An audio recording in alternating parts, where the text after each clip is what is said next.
Ya, Assalamualaikum warahmatullahi wabarakatuh. Waalaikumsalam warahmatullahi wabarakatuh. Waalaikumsalam warahmatullahi wabarakatuh. Pada pertemuan kali ini kita melanjutkan perkuliahan dari sebelumnya. Yang dibahas pada pertemuan ini adalah teori belajar yang terakhir, ya. Setelah kita belajar teori-teori belajar sebelumnya, kita sudah belajar tentang teori belajar behaviorisme, sudah belajar tentang teori belajar kognitivisme, kita sudah belajar tentang teori belajar konstruktivisme, dan yang terakhir ini adalah humanisme. Nah, dari keseluruhannya, kalau misalkan kita bedakan ya, teori belajar behaviorisme itu dia memiliki karakteristik bahwa belajar itu orang yang dikatakan belajar ketika dia mengalami perubahan perilaku. Satu ya, tanda-tandanya. Yang kedua, orang dikatakan belajar ketika dia itu perilaku perubahannya itu sifatnya tidak tidak terjadi karena pengaruh lain. Misalkan gini, perubahan perilaku dia menjadi lebih bahagia yang disebabkan karena obat. Nah, misalkan itu bukan belajar, kayak misalkan orang menggunakan zat psikotropika. Zat psikotropika itu kan ada yang sifatnya stimulan ya. Stimulan itu jadi kalau misalkan kita minum obat, dia itu akan menstimulasi tubuh kita. Jadi kita itu menjadi lebih fit gitu. Seperti yang kasusnya Raffi Ahmad dulu. Raffi Ahmad pernah terlibat kasus itu yang diminum itu tujuannya adalah untuk meningkatkan fisiknya supaya dia itu bekerja lebih semangat karena kan pekerjaannya itu berat, hampir siang malam dia kerja terus seperti itu. Akhirnya dia butuh stimulan. Yang kedua, depresan ya. Jadi obat antidepresi. Jadi kalau misalkan kita mengalami depresi, obatnya adalah depresan. Yang terakhir adalah halusinogen. Jadi kalau misalkan kita minum obat itu, ya, kita akan berhalusinasi. Contohnya apa ya? Kayak obat bius lah, kayak obat bius, atau obat penenang, obat tidur, opium, kayak gitu. Itu sifatnya halusinogen. Jadi kita seperti berhalusinasi. Nah, itu tidak dikatakan belajar karena sifatnya tidak permanen. Gitu. Orang yang dikatakan belajar itu yang perubahannya permanen, gitu, menurut teori belajar tersebut. Dan bukan karena dampak faktor lain, tetapi benar-benar karena perubahan perilaku tersebut didasarkan kepada aktivitas belajar. Nah, jelas ya bedanya. Belajar itu seperti apa. Jadi bukan karena faktor lain. Gitu. Kemudian yang selanjutnya itu teori belajar, ini nggak bisa dikecilin ya. Teori belajar konstruktivisme. Ya, kita belajar tentang teori belajar konstruktivisme, ya, atau kognitivisme ya. Di kognitivisme itu orang dikatakan belajar ketika dia mengalami perubahan pengetahuan. Jadi ada perubahan pengetahuan. Ketika kita belajar, kita tidak tahu apa-apanya menjadi tahu tentang suatu materi tertentu, itu dikatakan belajar. Itu menurut teori tersebut. Itu tidak perlu kita mengalami perubahan perilaku, tapi yang jelas pengetahuan kita bertambah atau berubah, itu dikatakan belajar. Itu menurut paham kognitivisme. Nah, kemudian ada lagi yang di pertemuan keempat kemarin, kita belajar konstruktivisme. Nah, kalau konstruktivisme itu berangkat dari kenyataan ya, pernyataan bahwa belajar itu ya, itu harus dikonstruksi bukan oleh guru, tetapi oleh siswa. Jadi siswa itu harus menetapkan pengetahuannya secara mandiri. Jadi jangan sifatnya guru memberikan ceramah, memberikan pengetahuan, tetapi siswanya itu mendengarkan. Itu sifatnya bukan seperti itu katanya belajar. Tetapi orang dikatakan belajar itu ketika dia mampu mengkonstruksi pengetahuannya secara sendiri. Nah, itu menurut paham konstruktivisme. Sehingga ada pergeseran cara belajar. Sampai sekarang kita anut ya. Kalau misalkan di sekolah atau di kurikulum sekarang, itu kan diarahkannya udah jelas ya. Kita diarahkan untuk CBSA, cara belajar siswa aktif. Itu pergeseran dari student center ya, atau teacher center menuju student center. Itu karena teori belajar konstruktivisme ini. Jadi orang dikatakan belajar itu ketika dia mampu mengkonstruksi pengetahuannya secara mandiri. Itu menurut paham konstruktivisme, dasarnya dari teori tersebut. Nah, sekarang yang terakhir kita mau pelajari adalah teori belajar humanisme. Jadi nanti tolong dibedakan, jadi ya capaiannya, harapannya kalian itu harus bisa paham tentang karakteristik belajar. Kenapa harus paham itu? Karena kalian mau jadi pengajar.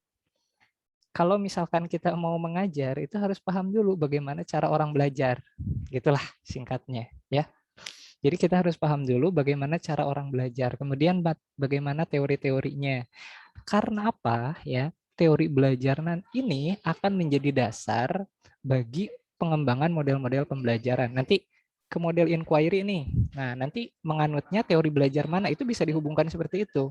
Kemudian pembelajaran berbasis proyek, pembelajaran kontekstual. Ini kira-kira dasar munculnya model ini itu diambil dari teori belajar mana. Nah, itu pentingnya. Kemudian dengan kita paham tentang teori belajar ya, bagaimana orang belajar, kita akan bisa menentukan strategi pembelajaran yang tepat. Strategi pembelajaran yang tepat ketika siswa karakteristiknya seperti ini. Oh, ternyata kalau misalkan karakteristiknya seperti ini, teori belajar strategi belajar yang tepat adalah seperti ini. Gitu. Jadi strategi belajar itu bergantung pada karakteristik konten ya, materi apa yang mau kalian ajarkan, sehingga nanti akan berkorelasi atau linier dengan teori belajarnya, sehingga akan berkesesuaian juga dengan model pembelajaran yang nanti kita akan gunakan. Nah, oke, kita masuk ya ke teori belajar humanisme. Itu pengantarnya tadi.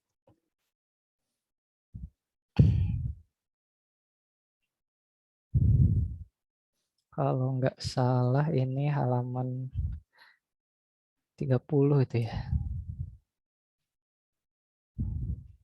Ini apa? Oh, belum. Ah, ini. Ya. Tujuan belajar. Jadi dasar dari teori belajar ini dari tujuannya belajar itu bertujuan untuk memanusiakan manusia dan melihat manusia pada aspek filosofis dan psikologisnya. Jadi humanisme itu dia memandang kaum humanisme memandang bahwa belajar itu merupakan cara untuk memanusiakan manusia dan melihat manusia pada aspek filosofis dan psikologisnya. Nah, nanti akan kita kaitkan dengan belajar dengan teori ini. Gimana kalau misalkan kita memiliki paham humanisme? Cara belajar yang tepat ya untuk belajar humanisme itu seperti apa? Kita akan mengkorelasikan dengan itu nantinya. Kemudian disebutkan juga proses belajar ya, proses belajar dianggap berhasil menurut paham humanisme ini jika dia telah mengalami memahami lingkungan dan dirinya sendiri. Oh, beda lagi ya. Kalau yang behaviorisme kan terjadi perubahan perilaku ya. Kalau misalkan yang kognitivisme dia mengalami perubahan pengetahuan. Kalau yang konstruktivisme dia karena mengkonstruksi pengetahuannya dikatakan belajar. Kalau yang ini ternyata orang dikatakan belajar ketika dia telah memahami lingkungan dan diri sendiri. Nah, sehingga teori ini ya berusaha memahami perilaku belajar dari sudut pandang perilakunya, bukan sudut pandang pengamatnya.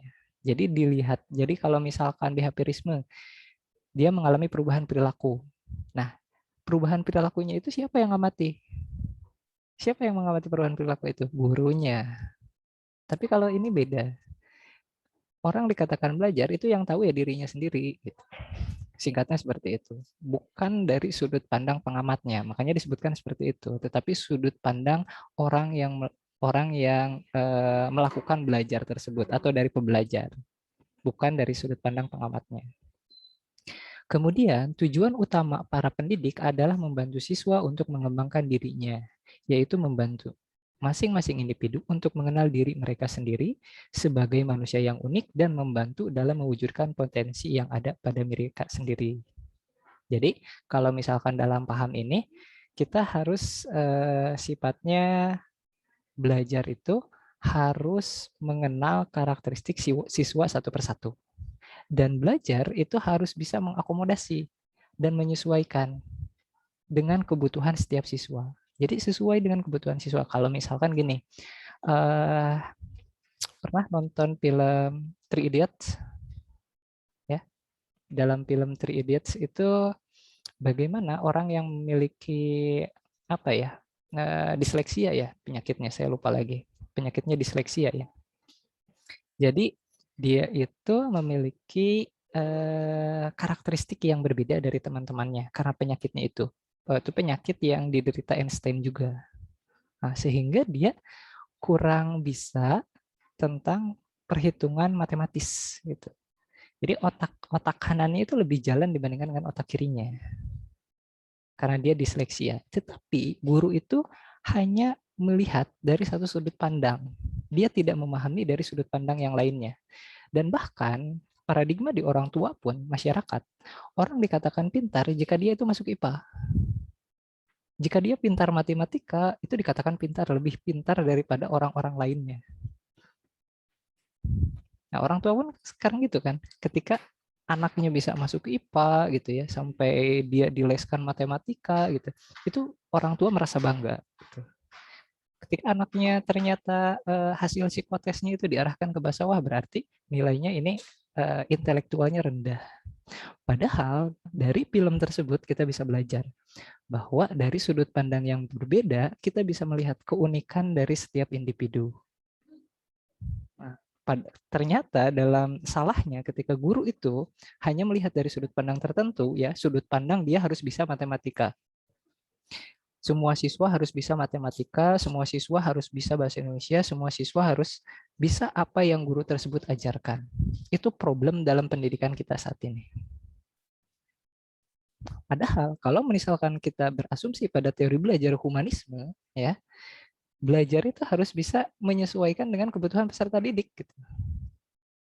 Makanya dalam sekarang itu muncul yang namanya Merdeka Belajar. Belajar itu merupakan pengaturan diri. Yang bisa mengatur dirinya itu adalah mahasiswanya. Kita hanya memberikan dasar. Contohnya apa dalam penerapan kurikulum sekarang ya? Kalian di semester-semester awal 1 sampai 4 atau 5 itu mata kuliahnya sudah ditentukan oleh prodi. Kalian harus mengambil ini. Nah, sekarang muncul kebijakan Merdeka Belajar. Kalian bebas mau mengambil mata kuliah di luar dari yang ada di kurikulum pun silahkan. Yang penting kalian suka itu. Itu adalah contoh dari penerapan teori belajar humanisme. Di mana belajar itu menyesuaikan dengan keunikan manusianya masing-masing dan membantu mewujudkan potensi yang ada pada diri mereka. Itu dikatakan belajar. Nah, itu contoh penerapannya sekarang. Jadi kalau misalkan kita bertanya, dari mana munculnya Merdeka Belajar? Ya dari teori belajar humanisme ini. Supaya belajar itu bisa mengakomodasi semua potensi yang ada pada diri mahasiswa. Nah, bagaimana kita menerapkan di sekolah dasar ketika nanti jadi guru? Nah, ini tantangannya. Makanya sekarang itu sedang disusun namanya kurikulum baru. Kurikulum sekolah penggerak. Ya, sekarang itu sedang digodok, kita akan beralih di jenjang pendidikan dasar dan menengah itu sedang disusun yang namanya kurikulum sekolah penggerak. Kurikulum baru yang bisa mengakomodasi tentang kegiatan Merdeka Belajar yang ada di pendidikan dasar dan menengah.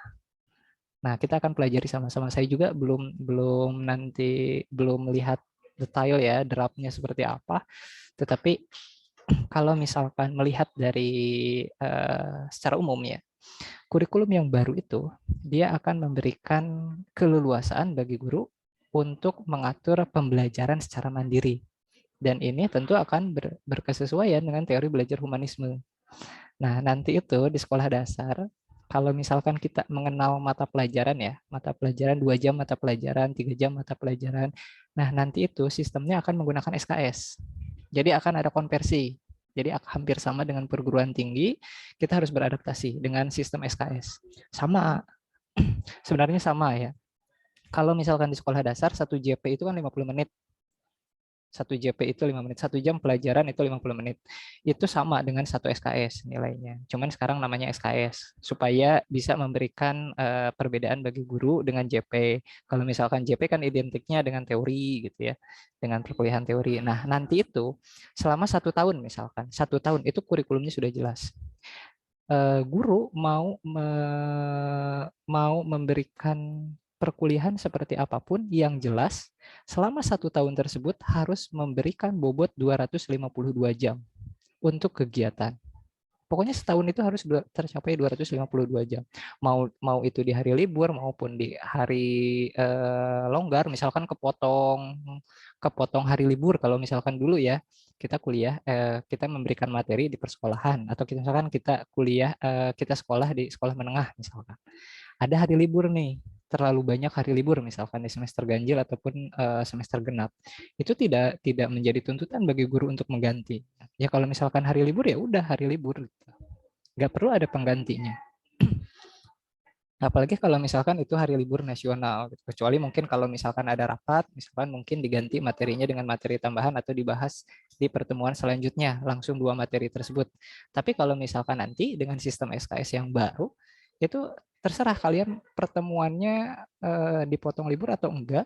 Yang jelas guru itu harus memberikan pelaporan selama 1 tahun itu dia sudah menempuh sesuai dengan standarnya. Nah, itu di kurikulum baru. Kemudian ada lagi kekhasannya.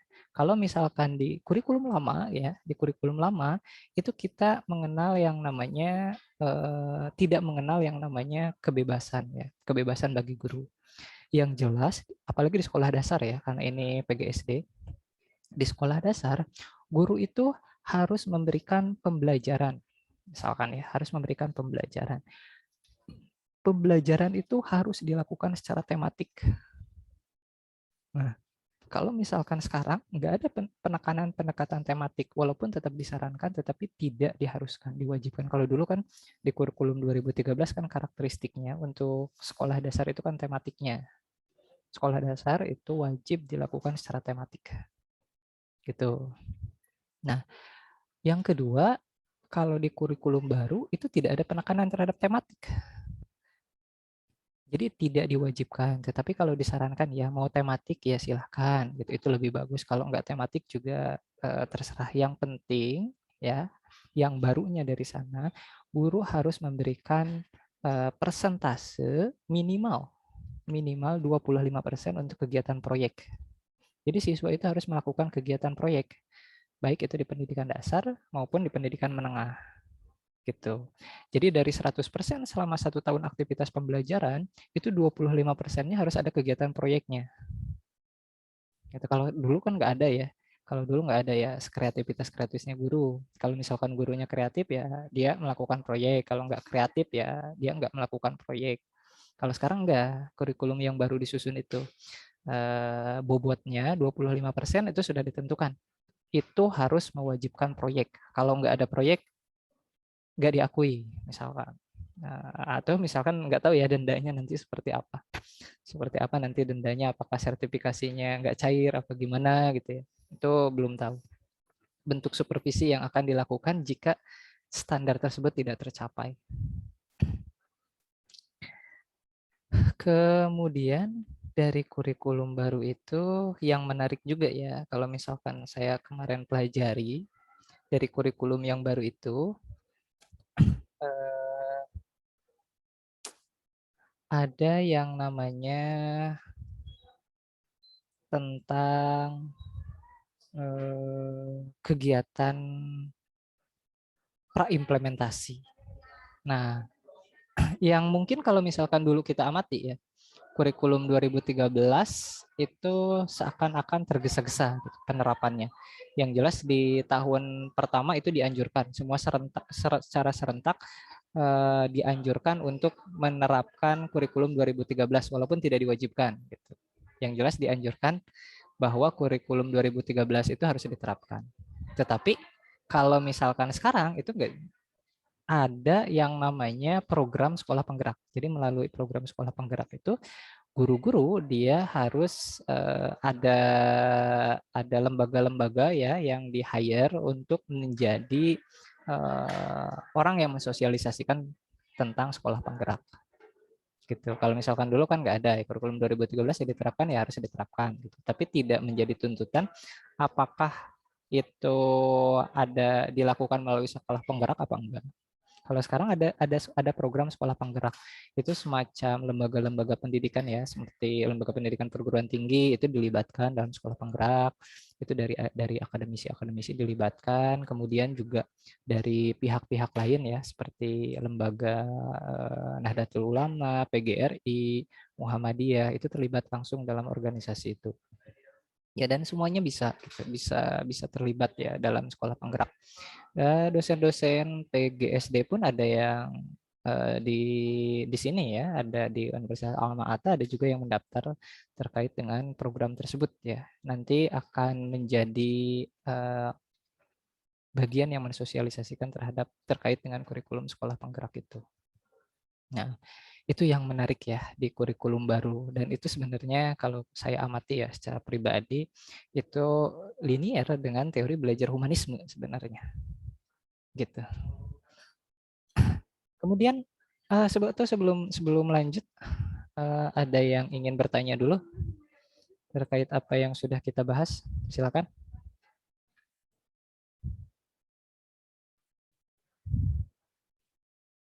Silakan, ada yang ingin ditanyakan? Belum ada, Pak. Belum ada? Oke, kita lanjut ya.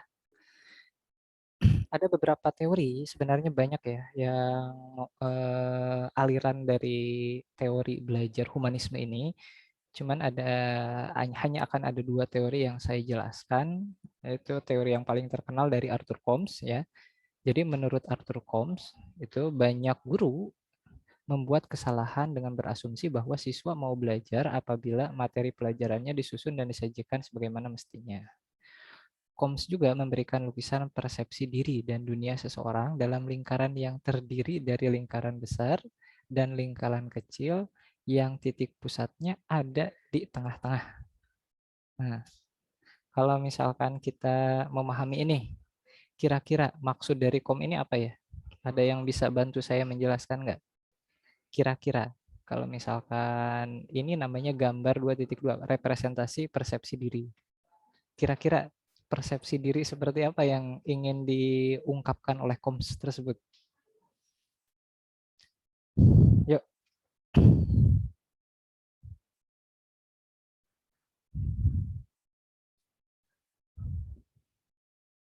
Sambil diamati ya, dipikirkan dulu kira-kira ada titik tengah, katanya tadi menurut ya, berpendapat bahwa guru membuat kesalahan dengan berasumsi bahwa siswa mau belajar apabila materi pelajarannya disusun dan disajikan sebagaimana mestinya.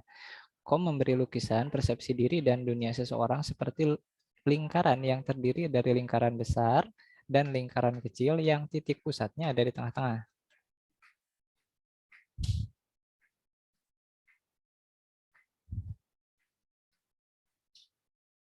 Kira-kira apa yang ingin diungkapkan dari gambar tersebut? Izin menjawab, Pak. Yuk, silahkan, Mbak Puspita. Menurut saya, yang dipikirkan oleh siapa itu, Pak? Combs. Arthur, Ya. makin jauh persepsi-persepsi itu dari persepsi diri makin berkurang pengaruhnya pada perilakunya. Jadi hal-hal yang mempunyai sedikit dengan hubungannya dengan diri makin mudah hal itu terlupa.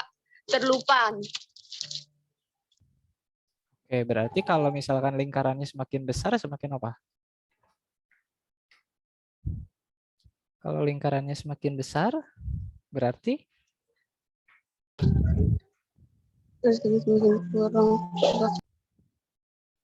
Contohnya apa ya, kira-kira ya? Contoh aktivitasnya apa ya? Ada yang bisa bantu menjelaskan? Contoh dari aktivitasnya? Kira-kira yang di titik tengah itu apa? Maknanya apa? Pengetahuan kah?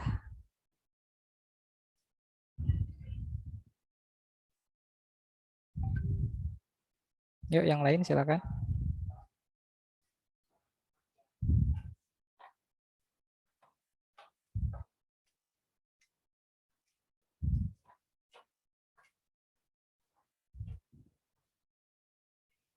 Yuk silakan.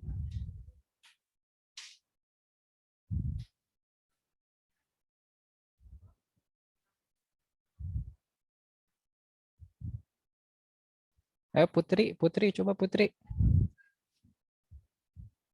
Coba Putri gimana ngelihat gambar ini?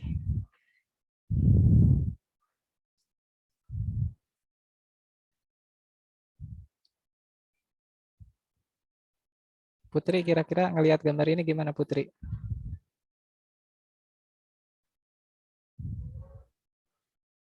Bentar Pak, tadi pas Pak Andi menjelaskan itu di dekat sini ada adzan, jadi nggak terlalu Oh, dengar. ya ini kan KOM ya. KOMS ini dia berpendapat bahwa banyak guru itu dia membuat kesalahan dengan berasumsi bahwa siswa mau belajar apabila materi pelajarannya disusun dan disajikan sebagaimana mestinya. Katanya itu merupakan kesalahan asumsi dari guru. Kemudian KOMS itu mengilustrasikan hal tersebut dalam gambar ini, gambar 2.2, yang katanya gambar tersebut namanya representasi persepsi diri. Nah, kira-kira dari gambar ini, apa makna yang dipelajari dari gambar ini? Apa yang mau disampaikan KOMS dengan gambar ini?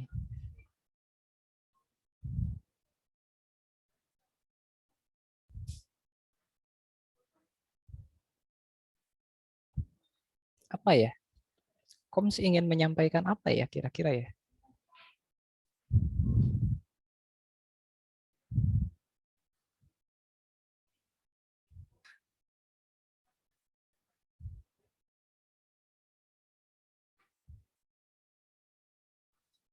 Coba gimana? Saya Pak. Ya, silakan, Mas Marwan. Itu kan Pak, tadi kan di atas gambarnya itu kan disebutkan bahwa guru membuat kesalahan kalau siswa mau belajar apabila materi pelajaran disusun dan disajikan sebagai mestinya. Berarti kan materinya udah disusun dari guru. Nah, arti dari lingkaran itu kalau menurut saya meskipun mau di sebanyak apapun ataupun mau dimasukin materi apa aja gitu pasti bakal balik ke diri siswanya masing-masing, ya itu tuh titik yang tengah itu tadi Pak. Oh, jadi yang titik tengahnya itu siswanya atau pengetahuan siswanya. Istilahnya tuh balik ke apa Pribadi. kemauan siswanya sendiri gitu Pak ya. Oke, berarti kalau saya nangkap apa yang Mas Marwan sampaikan, itu berarti KOMS ini ingin menyampaikan bahwa ketika kita mau memberikan pengajaran gitu ya, atau kita mau mengajar, itu kalau misalkan materinya disusun oleh guru gitu ya, dan diberikan kepada siswa, itu tidak akan memberikan pembelajaran, kurang lebih seperti itu. Kenapa? Karena akan balik lagi ke mahasiswanya, ke siswanya gitu ya. Iya Pak. Makasih Mas Marwan. Silahkan. Yang lain gimana yang lain? Sependapat apa enggak? Yang lain. Pak, izin menjawab lagi Pak. Yo, silakan.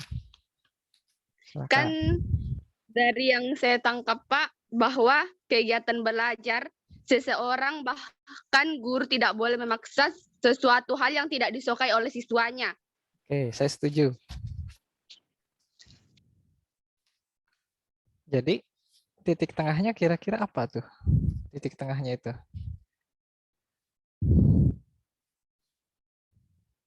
Titik tengahnya apa ya? Kemudian lingkaran kedua itu apa? Lingkaran ketiga itu apa?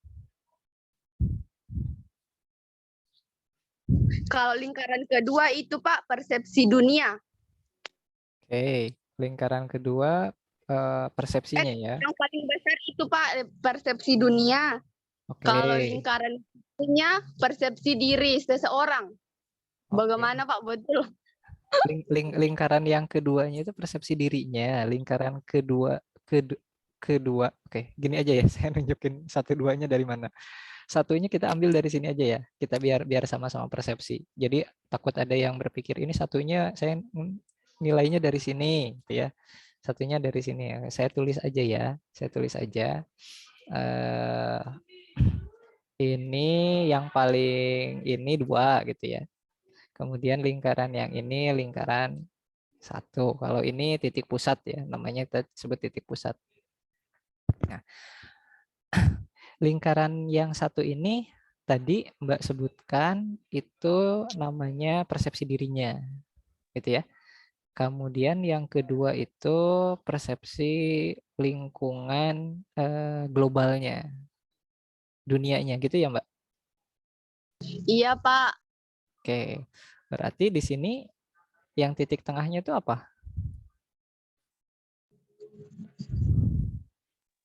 Yang titik tengahnya apa?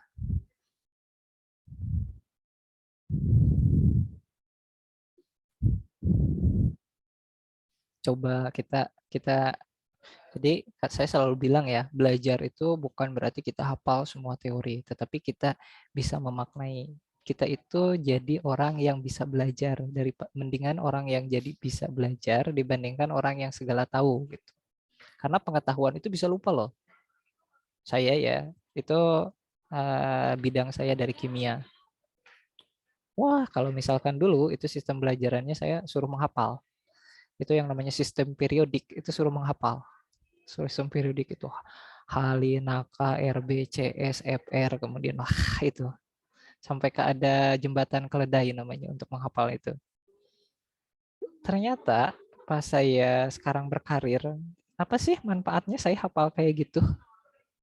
Nggak ada yang pernah nanya saya, itu nomor unsur Na berapa? Ya tinggal browsing aja, mudah sekali, simple.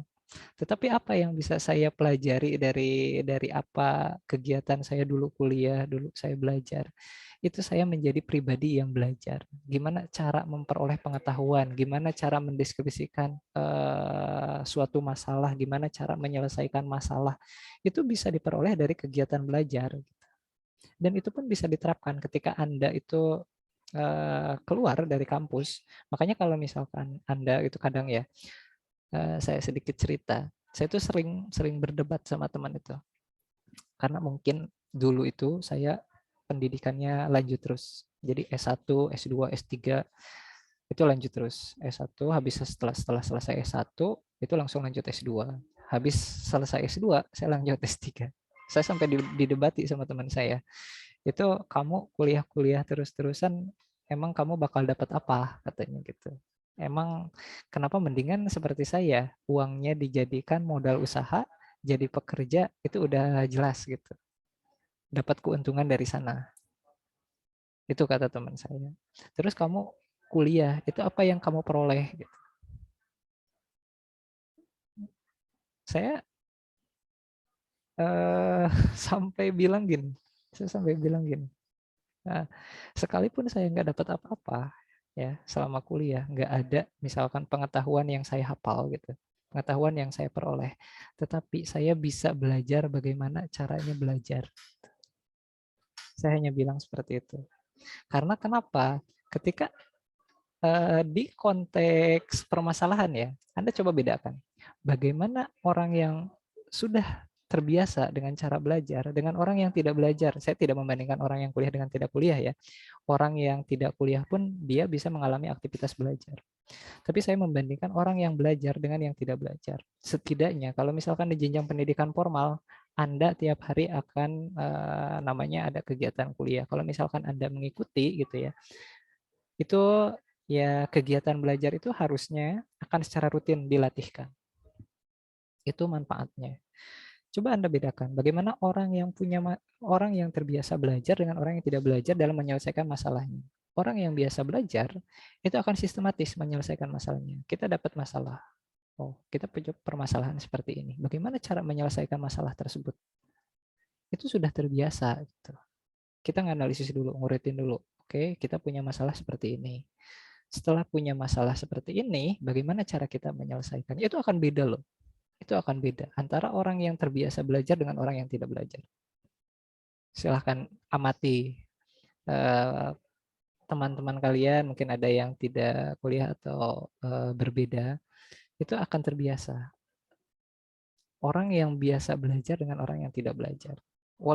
walaupun IPK-nya rendah gitu ya, walaupun IPK-nya rendah, tetapi karena gini, saya punya teman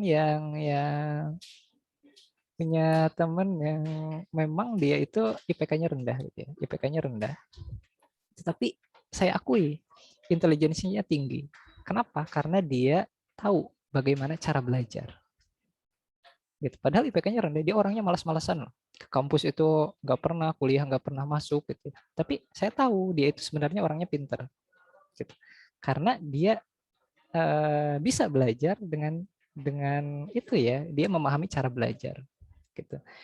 Cuman karena potensinya itu tidak dilatihkan dengan kuliah gitu dulunya itu ya. Tidak dilatihkan dengan kuliah. Makanya dalam kemarin saya ada kesempatan dengan Permata. Itu.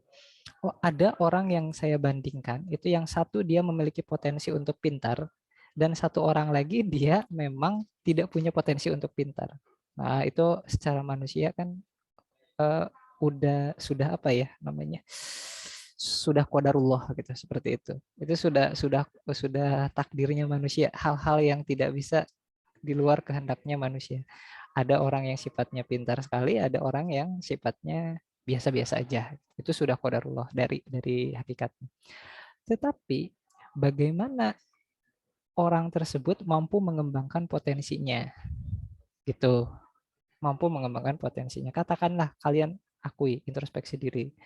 Saya ini orangnya lemah. Lemah dalam hal ini.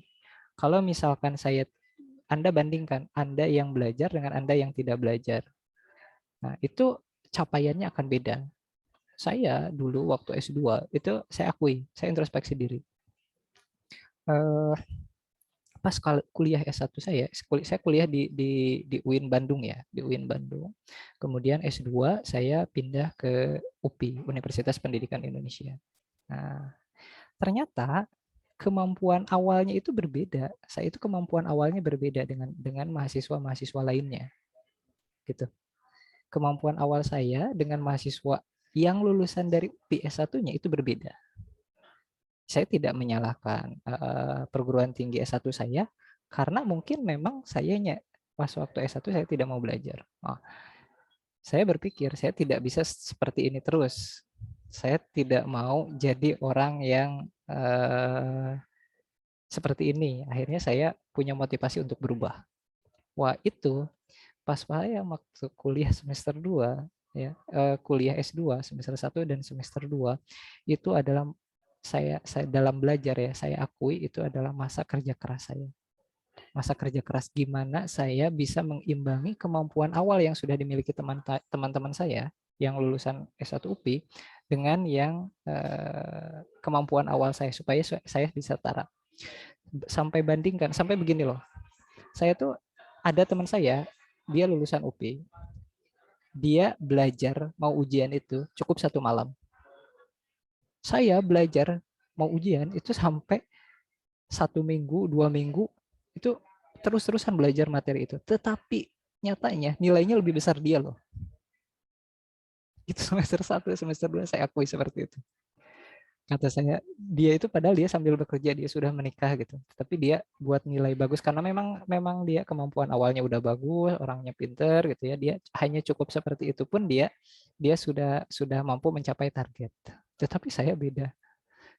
Saya harus 1 minggu belajar, itu pun nggak bisa mendekati nilainya dia gitu. Nah, sampai seperti itulah pengalaman hidup saya. Nah, triknya itu saya dikasih trik sama teman saya. Kalau misalkan kamu mau ngejar kemampuan awal kamu supaya setara, itu belajar dari apa yang kamu tidak bisa. Misalnya kamu lemah dalam bidang apa. Nah, kamu sebelum masuk kuliah, misalkan kan kita sudah kalau dikasih silabus ya, dikasih silabus seperti saya kemarin. Pertemuan 1 materinya ini, pertemuan 2 materinya ini, pertemuan 3 materinya ini. Saya beli binder, kemudian di binder itu kan ada kertas ya, yang kiri dan kanan. Yang kirinya itu saya tulis dengan apa yang saya pahami dari suatu bacaan. Saya pahami baca buku, ya, baca buku saya pahami. Saya tulis ringkasannya itu dalam halaman sebelah kiri. Kemudian apa yang diterangkan dosen yang tidak terangkum di catatan saya itu tulis di lembar belakang kanannya. Kemudian saya bandingkan, oh ternyata seperti ini. Itu semester 1, semester 2 saya seperti itu belajarnya waktu S2. Dan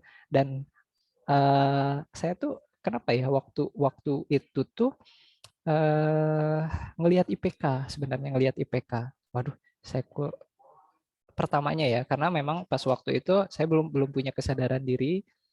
Saya akui pas waktu itu saya belum punya kesadaran diri bahwa saya itu suatu saat harus bertanggung jawab pada diri sendiri, termasuk juga pada orang tua nilai saya. Kalau misalkan IPK saya jeblok, saya mau daftar kerja gimana gitu, mikirnya buat apa saya kuliah S2 gitu.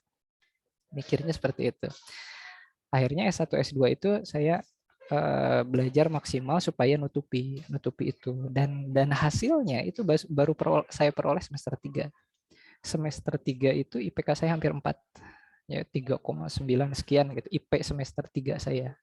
Dan itu ketolong gitu, nolong IP semester 1 dan semester 2. Perjuangan saya kan kalau S2 itu 2 tahun ya, 4 semester. Semester 1 sampai semester 3 itu teori, semester 1-nya buat nyusun tugas akhir gitu. Kalau misalkan S1 kan 4 tahun ya, 4 tahun, semester 1 sampai semester 7 itu teori, semester 8-nya buat nyusun skripsi gitu. Nah, itu bisa nolongnya seperti itu. Tetapi manfaatnya tidak sampai di situ loh. Manfaatnya tidak sampai di situ. Ketika saya masuk kuliah semester S3 lanjut ya, kuliah S3. Saya itu bisa dikatakan saya tidak perlu belajar lagi gitu. Bukan saya tidak perlu belajar lagi ya. Saya tidak perlu bekerja keras untuk memahami sesuatu. Nah, kurang lebih seperti itu. Karena apa? Pada saat semester 1 dan semester 2 S2, saya sudah terbiasa dengan cara belajar gitu. Jadi semester 3 pas kuliah S3 itu sepertinya kemampuan awal saya itu sudah cukup gitu. Sudah cukup untuk bisa mengikuti perkuliahan. Karena saya bisa mengejar kegiatan tersebut. Sehingga mungkin pas S3 itu saya seperti pribadi teman saya, belajar seperti 1 malam pun cukup untuk mempelajari sesuatu. Gitu, itu manfaatnya. Jadi makanya dalam gambar-gambar seperti ini ya, saya tidak saya tidak menuntut kalian harus paham tentang macam-macam teori, hafal teorinya Aturkom kayak gimana. Yang penting kalian memahami. Gitu, memahami. Nggak harus hafal detailnya kayak gimana gitu. Karena hal yang kayak gitu bisa lupa. Yang jelas ketika ada gambar, ada pernyataan seperti ini, kita bisa menganalisis, oh ternyata ini maksudnya seperti ini. Nah, kemampuan itu sebenarnya yang paling penting bagi kita. Ya nggak penting, bukan saya bilang ini nggak penting ya. Nggak terlalu penting kalian paham tentang teori Arthur Comms-nya kayak gimana, teori humanistik kayak gimana. Tetapi bagaimana kita bisa belajar, bisa menganalisis, kemampuan kritis terhadap suatu permasalahan itu yang paling pentingnya. Dan itu yang harus kalian latihkan gitu. Itu tuh nggak bakal muncul tiba-tiba gitu, tapi melalui pelatihan. Kalau misalkan nggak dilatih dari sekarang, mau kapan lagi? Masa pas kerja baru belajar kritisnya? Harusnya kan sekarang gitu. Belajar kritisnya. Supaya pas kalian kerja itu sudah terbiasa dengan kemampuan berpikir seperti itu. Itu ya. Yuk silakan, ada yang mau nyoba nambahin yang gambar ini kira-kira gimana?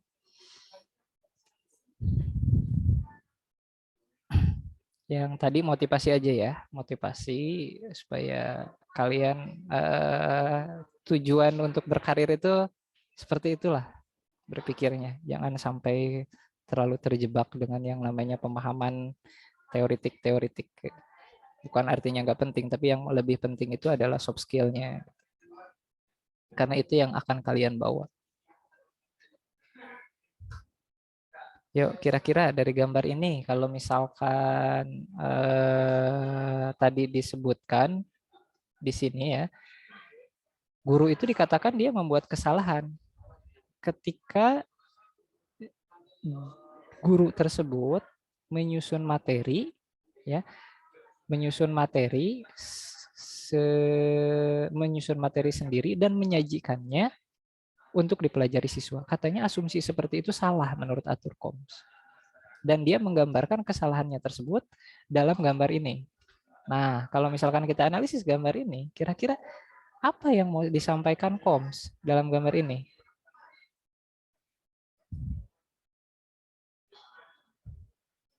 Apa yang mau Isi disampaikan? Yuk, silakan. Makin jauh peristiwa-peristiwa itu dari persepsi diri, makin berkurang pengaruhnya terhadap perilakunya. Jadi, hal-hal yang mempunyai sedikit hubungan dengan diri, makin mudah hal itu terlupakan. Terima kasih, Pak. Oke, makasih. Artinya Kom ini ingin memberikan persepsi, ingin memberikan pandangan bahwa ketika guru menyusun pembelajarannya tanpa memikirkan karakteristik siswa gitu ya, tanpa memikirkan karakteristik siswa, itu merupakan asumsi yang salah. Kenapa dikatakan salah? Ya ibarat kita melihat lingkaran ini, gitu. Ketika pembelajaran itu hanya dititik tolakkan pada satu persepsi yang menurut guru benar, gitu ya, bukan menurut siswa benar ya, menurut guru benar, gitu. Dan guru berpikir itu adalah kemampuan yang paling dibutuhkan siswa, gitu, sehingga pelajarannya itu disusun dan disajikan sesuai dengan yang dibuat oleh gurunya. Nah, ini seperti titik pusat ini. Dan katanya, kalau misalkan kita baca lagi kalimat di bawahnya, gambar tersebut memiliki makna bahwa pengalaman manusia itu bertitik tolak ya dari gambar titik yang menggambarkan bahwa persepsi diri manusia itu berdasarkan gambaran yang ada di benaknya. Jadi persepsi manusia itu diibaratkan seperti berawal dari sini, berawal dari titik tolak ini. Kemudian titik ini ya akan berkembang katanya. Jadi misalkan kita punya pengalaman setitik ini, secuil, ya pengalaman tersebut secuil seperti ini. Pengalaman tersebut itu akan berkembang menjadi lebih besar lagi dan mencitrakan bahwa persepsi itu adalah gambaran dunia nyata yang berada di sekitarnya. Sehingga Koms menggambarkan lingkaran sebagai persepsi awal manusia itu sebagai titik pusat. Nah, apa implikasinya? Ya, implikasinya bahwa pengakuan akan potensi siswa. Artinya siswa mempunyai potensi sebelum mereka masuk ke dalam ruang kelas, sehingga siswa dalam proses pembelajarannya harus diakui sebagai manusia yang memiliki potensi.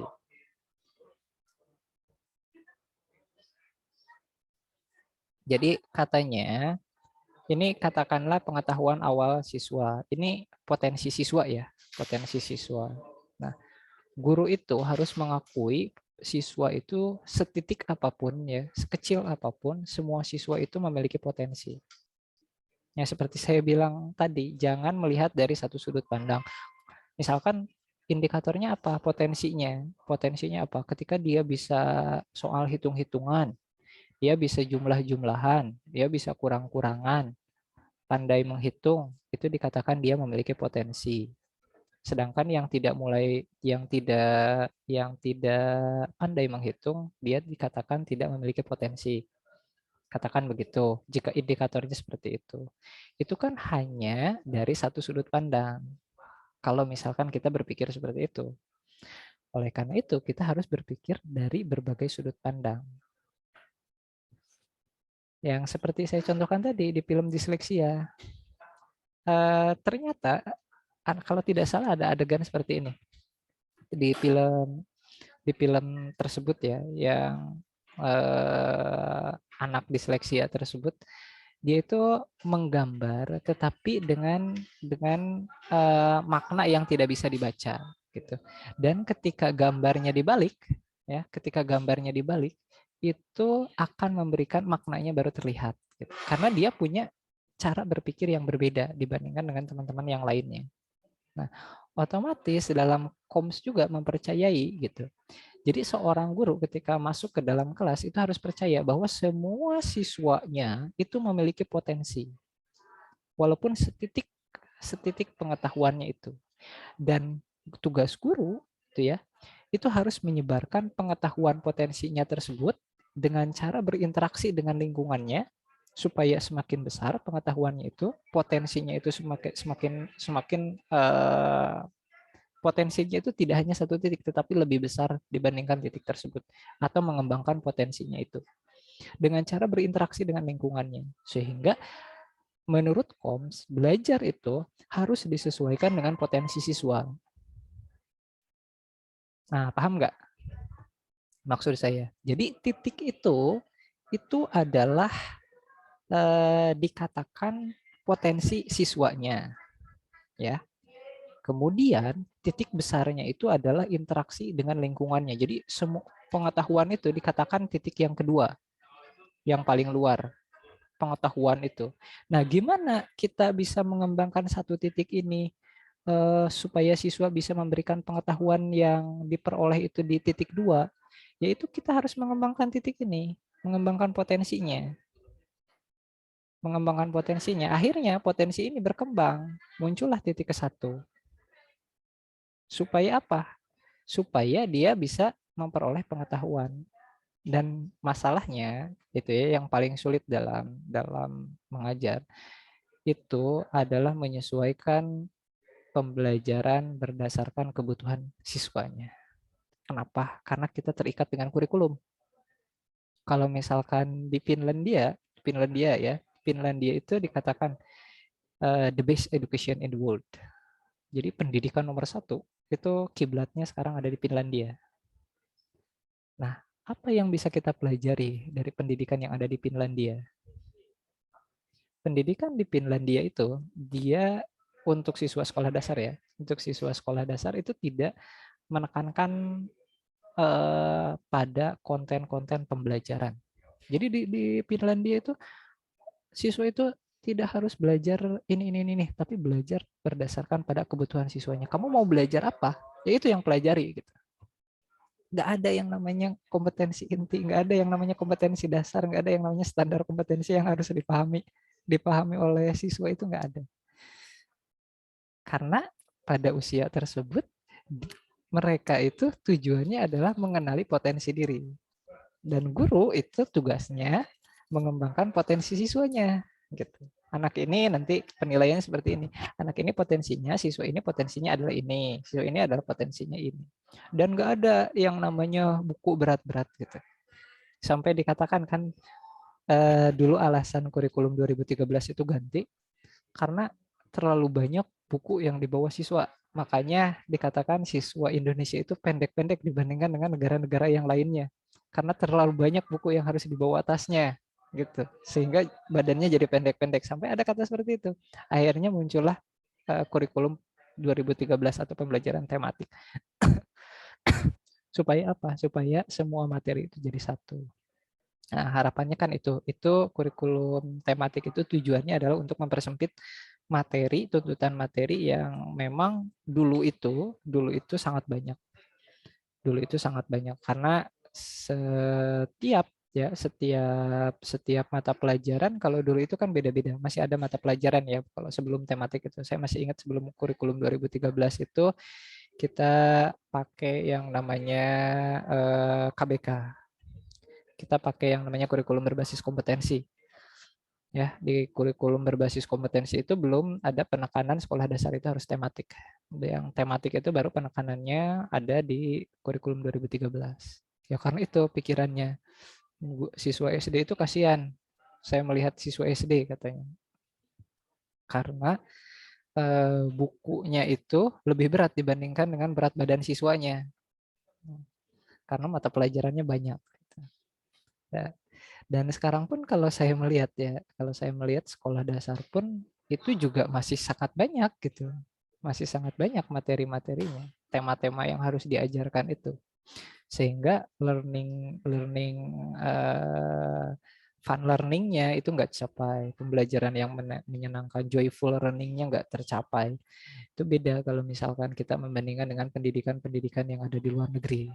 Itu lebih sifatnya informal.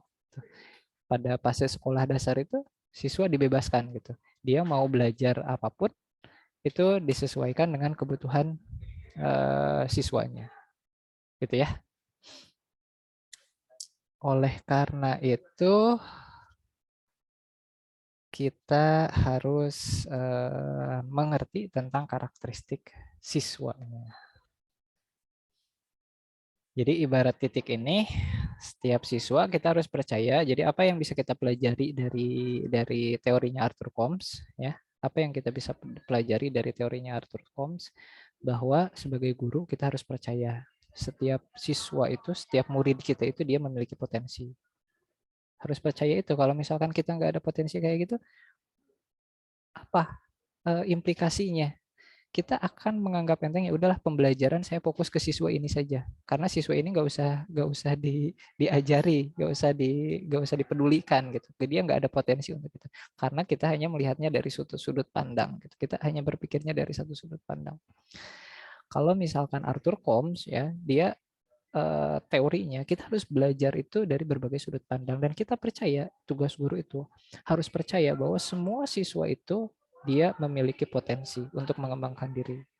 Nah, tergantung kita mau mengembangkannya seperti apa.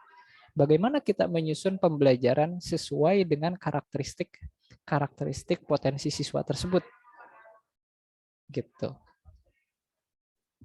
Supaya titik yang ini bisa lebih besar dibandingkan dengan yang sebelumnya.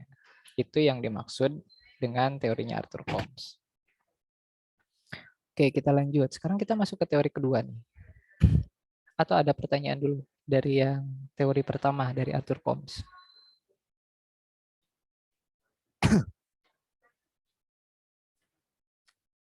Oke, kalau tidak ada, kita lanjutkan ya. Kita lanjutkan teori yang kedua, yaitu Carl Rogers. Ya, apa yang kita bisa pelajari dari Carl Rogers? Rogers katanya membedakan dua tipe belajar, yaitu kognitif atau kebermaknaan dan eksperiensial atau pengalaman. Jadi menurut Roger, ya, belajar itu bisa dikategorikan belajar kognitif atau kebermaknaan. Ini contoh-contoh teori belajar kebermaknaan atau meaningful learning, ya. Meaningful learning itu Ausubel, teori Ausubel, ya. Saya masih ingat Ausubel itu percaya bahwa bagaimana cara mempelajarkan siswa itu harus bersumber dari pengetahuan awal siswa. Bagaimana cara kita mengajar, ya? Kita itu mengajar harus berdasar pada pengetahuan awal siswa. Misalkan gini, kita ingin mengajarkan tentang apa ya? Meminta siswa untuk mengambil warna, atau anak kecil lah, anak kecil. Kita ingin meminta anak kecil untuk tolong ambilkan bola warna kuning. Sedangkan anak tersebut belum bisa membedakan warnanya. Kira-kira bisa terjadi atau enggak? Reaksi responnya itu, respon yang diharapkannya bisa berhasil atau enggak? Kalau misalkan keadaannya seperti itu. Jadi ada anak kecil, dia belum tahu warna. Nah, dia diminta untuk mengambil atau misalkan menghitung bola yang warnanya kuning. Bola yang kuningnya ada berapa, yang merah ada berapa, yang hijau ada berapa. Sedangkan dia belum tahu warnanya. Bisa enggak? Tidak bisa, Pak. Enggak bisa. Kenapa? Karena itu tidak ada pengetahuan awalnya. Nah, menurut Ausubel, itu penting bagi kita untuk mengajar itu berdasarkan pada pengetahuan awal siswa. Jadi kita harus sadar, mereka itu pengetahuannya sampai mana. Nah, Selanjutnya, kalau misalkan udah tahu nih standarnya seperti itu, kita harus naik. Dari sini itu ditarik ke konsep yang baru. Sehingga ada proses disonansi kognitif. Disonansi kognitif itu adalah interaksi proses perubahan dari pengetahuan lama ke pengetahuan baru. Itu namanya disonansi kognitif. Jadi kalau misalkan saya gini, siswa udah belajar yang namanya warna, ya, udah belajar jenis warna, ada merah, kuning, hijau gitu. Kemudian dari konsep pengetahuan, kita anggap sebut ya, perubahan warna tersebut itu adalah pengetahuan awal siswa. Kemudian kita analogikan, kita ingin mengajarkan cara berhitung. Gimana cara kita mengenalkan konsep pengetahuan awalnya supaya nyambung ke konsep yang baru, mereka bisa berhitung. Nah, otomatis pengetahuannya awalnya kalau misalkan kita tahu ya, siswa sudah tahu tentang warna, udah kita bisa menerapkan metode yang tadi. Coba hitung warna kuningnya ada berapa. Dia akan berhitung, oh kuningnya ada 1, 2, 3. Merahnya ada berapa? 1, 2, 3, 4, 5. Oh ternyata kalau dijumlahkan yang merah dan yang kuning itu ada berapa? Dijumlahkan ternyata ada 8. Nah, itu adalah proses disonansi kognitif gitu. Proses perubahan pengetahuan awal ke dalam pengetahuan baru. Gitu. Oleh karena itu, menurut Ausubel, belajar itu perlu adanya konsep prasyarat. Nah, konsep prasyarat itu penting dalam yang namanya belajar. Makanya gini, kalau misalkan kurikulum kita itu kan cycle kurikulum atau kurikulum siklus. Spiral kurikulum ya. Jadi bentuk kurikulum kita itu spiral. Kenapa disebut spiral? Karena ada konsep-konsep yang ini untuk siswa SD misalkan belajarnya sampai sini. Untuk siswa SD ya atau SMA itu cukup belajarnya sampai sini. Siswa kelas 3 itu cukup belajarnya sampai sini dan itu bertingkat gitu. Karena apa? Karena memandang bahwa pembelajaran itu harus bertingkat. Contohnya gini aja lah. Karena saya orang kimia ya, saya ambil contoh. Pembelajaran IPA di SMP itu nggak harus menuntut siswa paham tentang reaksi macam-macam reaksi kimia. Tetapi dia harus cukup hanya bisa membedakan perbedaan antara reaksi fisika dan reaksi kimia. Kalau misalkan reaksi fisika itu tidak merubahkan, dikatakan reaksi fisika jika dikatakan dia tidak mengalami perubahan materi baru atau tidak menghasilkan materi baru. Contohnya apa? Misalkan ketika air wujudnya ya berubah menjadi es batu. Itu kan materinya tetap air, tetap H2O. Tetapi apa? Sifatnya yang berbeda dari wujudnya yang berbeda dari wujud padat ke wujud cair. Beda dengan yang misalkan reaksi pembakaran. Kita membakar kayu. Setelah dibakar, kayu itu menjadi debu gitu. Karena itu ada proses reaksi dengan karbon dioksida menghasilkan senyawa baru. Sehingga ada zat-zat yang dilepaskan, ada karbon dioksida lah, ada karbonnya lah, sisa-sisa pembakarannya. Ya itu adalah materi barunya. Itu cukup sampai sana aja. Tetapi kalau misalkan di SMA itu harus sampai pada bisa membedakan reaksi kimia itu ada apa aja sih?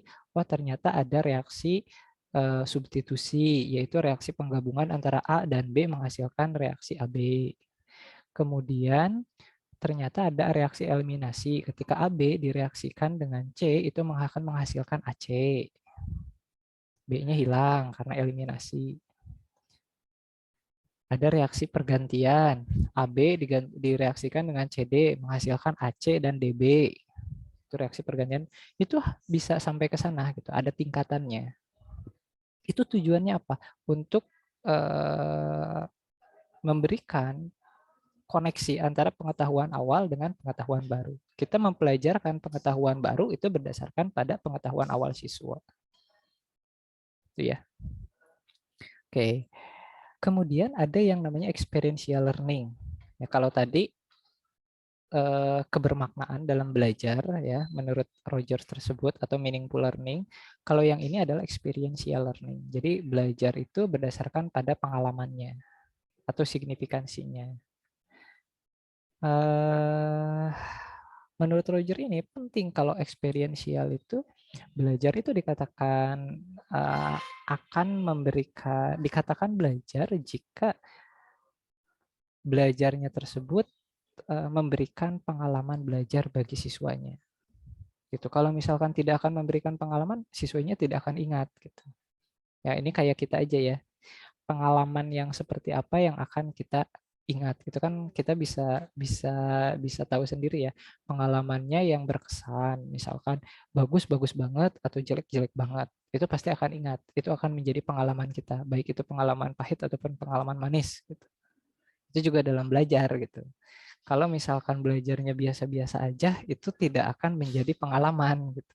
Tidak akan menjadi eksperiensial, tapi hanya pembelajaran tertentu yang itu yang akan bisa disebut sebagai pembelajaran yang eksperiensial. Ya pembelajarannya bisa kesannya bagus ataupun kesannya jelek.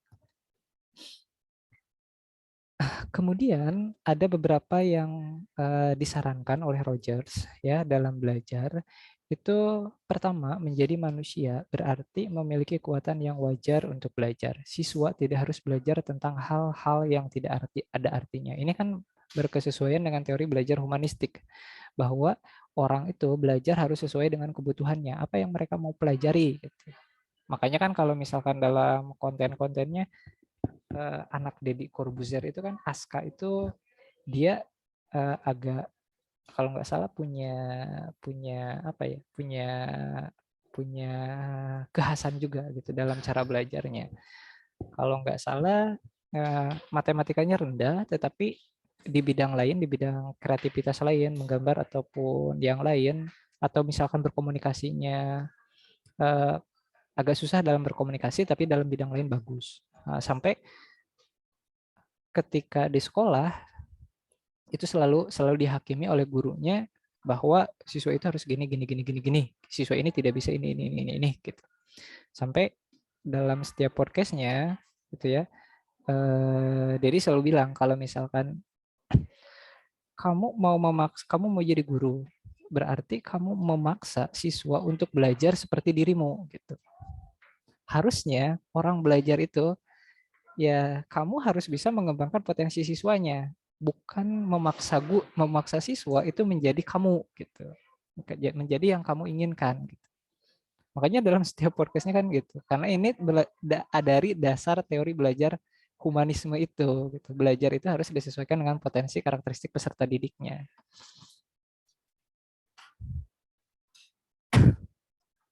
Nah, paham ya dari sana. Itu kenapa orang ada yang berpikiran seperti itu dari teori belajar humanismenya. Gitu. Kemudian selanjutnya, siswa akan mempelajari hal-hal yang bermakna bagi dirinya. Perorganisasian bahan pelajaran berarti mengorganisasikan bahan dan ide baru sebagai bagian yang bermakna bagi siswa. Jadi siswa itu akan mempelajari sesuatu itu yang bermakna ya dengan cara mengorganisasikan bahan pelajaran yang dia peroleh dengan ide-ide yang menurut siswa itu bermakna gitu. Karena apa? Tadi belajar berdasarkan kebutuhan mahasiswanya. Sampai ada istilah dalam ini, freedom to learn. Apa artinya? Kemerdekaan untuk belajar. Nah, atau dalam istilah sekarang kerennya merdeka belajar, gitu ya. Merdeka belajar. Nah, konsep merdeka belajar pun ya dari sana, dari teori belajar humanisme itu. Kenapa dalam perguruan tinggi sekarang ada yang namanya Merdeka Belajar Kampus Merdeka gitu. Itu dasarnya dari mana ya? Teorinya teori humanisme gitu. Kita bisa bilang seperti itu sekarang. Karena kita udah tahu, oh karena belajar itu harus disesuaikan dengan karakteristik peserta didik gitu, bukan berdasarkan pada keinginan guru. Nah. Oke, sampai situ ada yang ingin ditanyakan, silakan.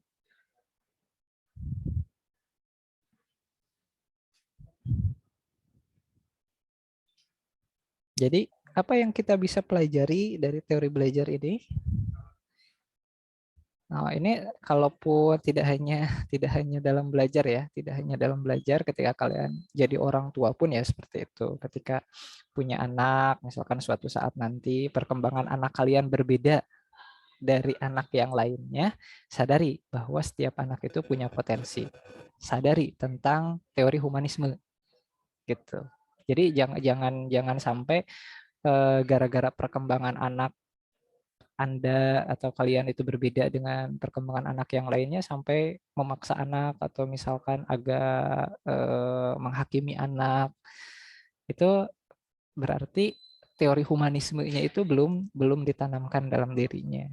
Tidak hanya jadi guru, jadi orang tua pun seperti itu.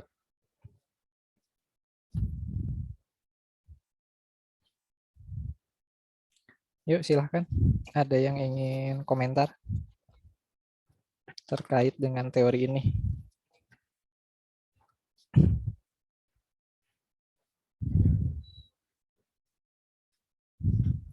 Silakan. Atau saya tanya aja. Saya tanya aja. Atau harus sebut nama. Atau saya harus sebut nama kira-kira.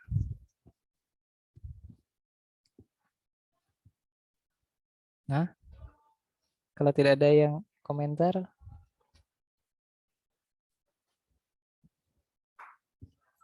sebentar ya, saya ambil pensil dulu.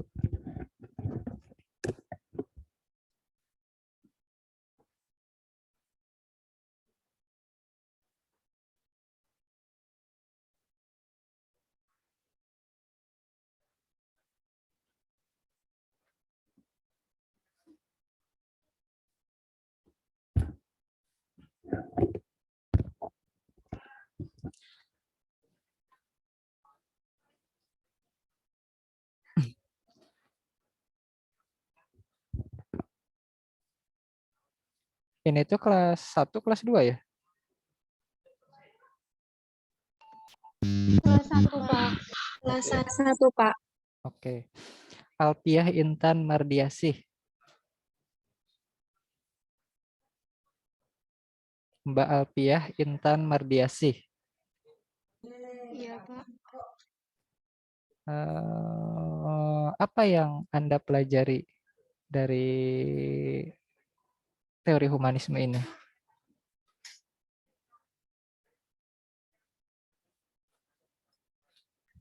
Menurut saya dari teori ini kita sebagai guru harus lebih kayak memperhatikan potensi setiap siswa. Terus kita juga bisa mendampingi siswa buat kayak mengembangkan potensi mereka gitu, Pak. Oke.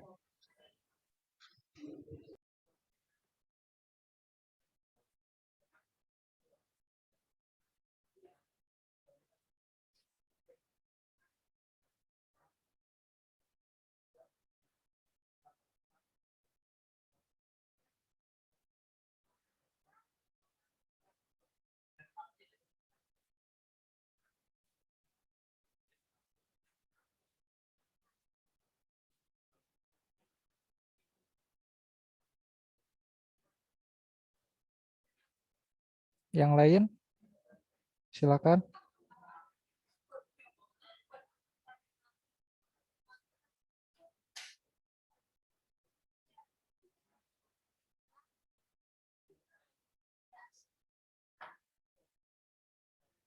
Izin masuk, Pak. Yuk, silakan. Mbak Kiranti.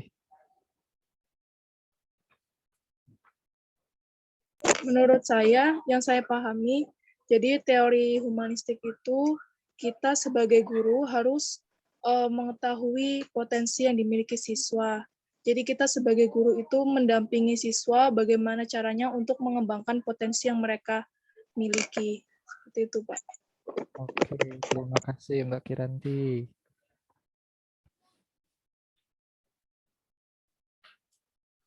Kurang lebih seperti itu ya. Jadi apa yang kita bisa pelajari gitu dari teori humanisme ini, bahwa belajar itu harus mengenal tentang karakteristik peserta didik. Jadi jangan memaksakan belajar itu sesuai dengan keinginan gurunya, tapi kita yang harus mengenal potensi siswanya.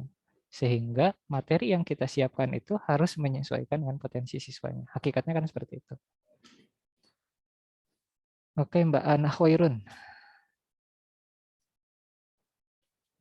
Mbak Ana Khairun. Anissa Cindy Nuraini, Anissa Serly, Ayu Juwita, Depita Wulandari, Dewi Kurnianingrum,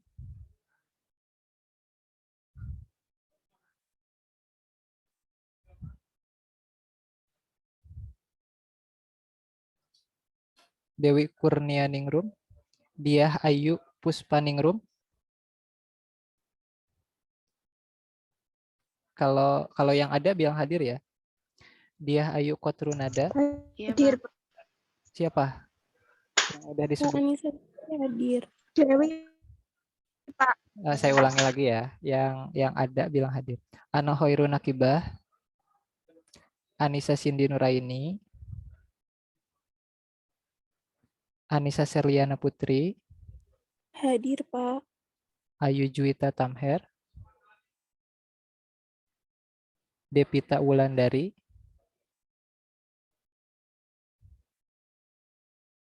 Dewi Kurnianingrum, Hadir, Pak. Diah Ayu Puspaningrum, Hadir, Pak. Diah Ayu Kotrunada, Dinda Hapsari, Dwik Perak Septianik, Eko Prasetyo, Hadir, Pak. Erpina Wijayanti, Hadir, Pak. Eva Hestiani, Pak, tadi Mbak Eva izin ke Pak Andi, Pak. Katanya Mbak Eva lagi di perjalanan dan lowbat. Oke. Evi Yuliani, Hadir, Pak. Fad Assegaf, Hadir, Pak. Farida Tusania, Hadir, Pak. Penny, Hadir, Pak. Pina, Hadir, Pak. Firman, Bu Sinta, Hadir, Pak. Hanifah,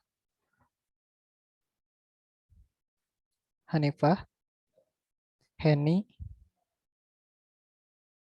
Hadir, Pak. Hesti, Hadir, Pak. Iin, Hadir, Pak. Inayatun,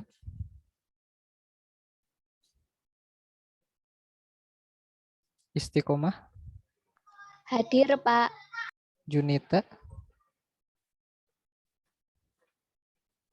Kamalia, Iranti, Pak. Hadir, Pak. Kristianto,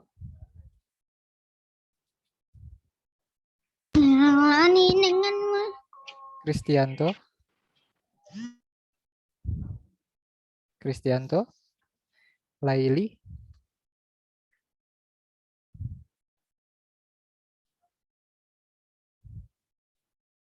Linda, Hadir, Pak.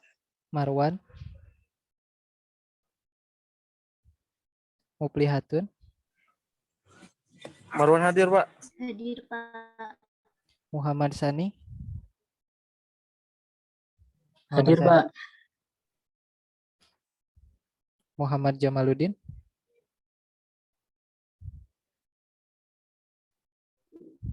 Muhammad Rizka, Muhammad Rikza, Ya, Pak. Hadir. Muhammad Soleh, Hadir, Pak. Muniroh, Hadir, Pak. Nur Al-Insyiroh, Hadir, Pak. Farel,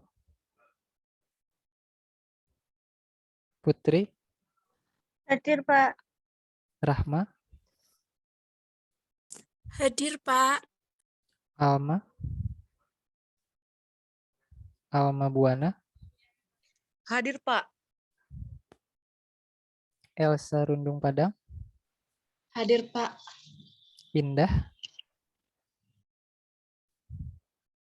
Indah? Puspita Tagan? Hadir, Pak. Teneri Wahdania? Hadir, Pak. Putu? Hadir, Pak. Febi Amelia? Hadir, Pak. Mudmainah?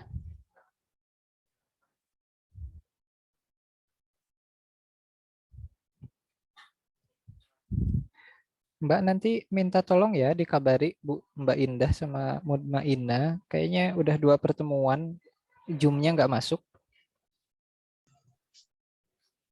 Mbak Indah itu dari UNCP, Mbak Mudmainah juga dari UNCP. Saya minta tolong sama Mbak Elsa atau Mbak Puspita Tagan ya.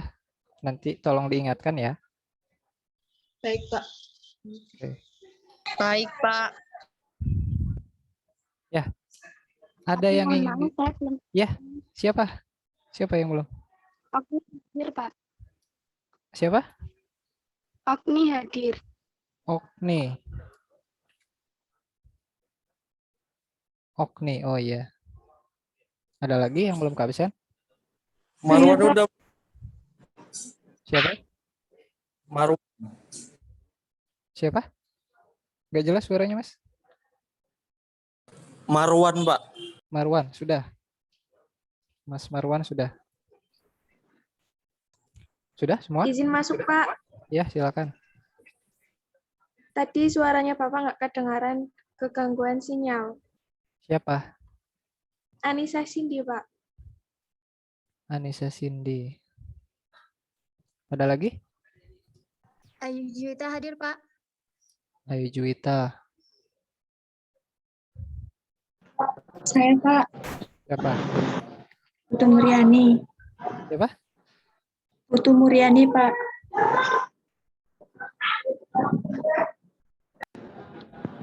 Saya, Pak. Tadi siapa? Putri Nuriani. Putu Muriani, Pak.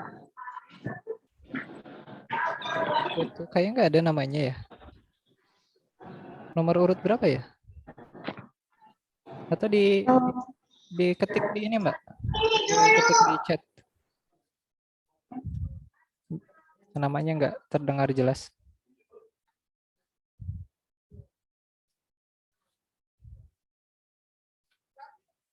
Belum selesai.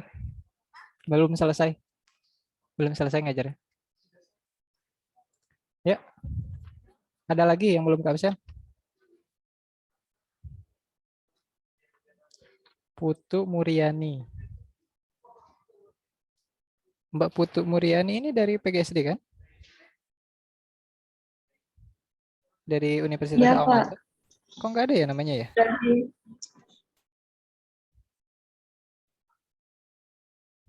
Maaf, Pak. Mbak Putu dari UNCP. Oh, dari UNCP.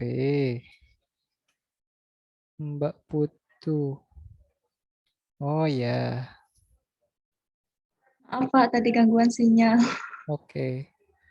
Putu Muriani. Ya, silakan. Ada lagi yang belum keabsen?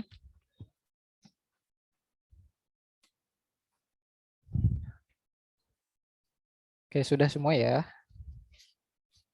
Oke, Pak. Ada yang ingin ditanyakan? Silakan. Ini yang di bagian timur jam berapa sekarang? Jam 5, Pak. Jam 5, Pak. 5 ya? 17. Iya. Kita akhiri saja ya pertemuan kali ini. Mudah-mudahan bisa bermanfaat bagi kita semuanya. Saya tutup pertemuan kali ini. Assalamualaikum warahmatullahi wabarakatuh. Waalaikumsalam warahmatullahi Waalaikumsalam warahmatullahi Ya, sama-sama. Saya close Zoom-nya ya. wabarakatuh, Pak. Ya, Pak ya. silakan. Makasih. Makasih ya, Pak ya. Yuk.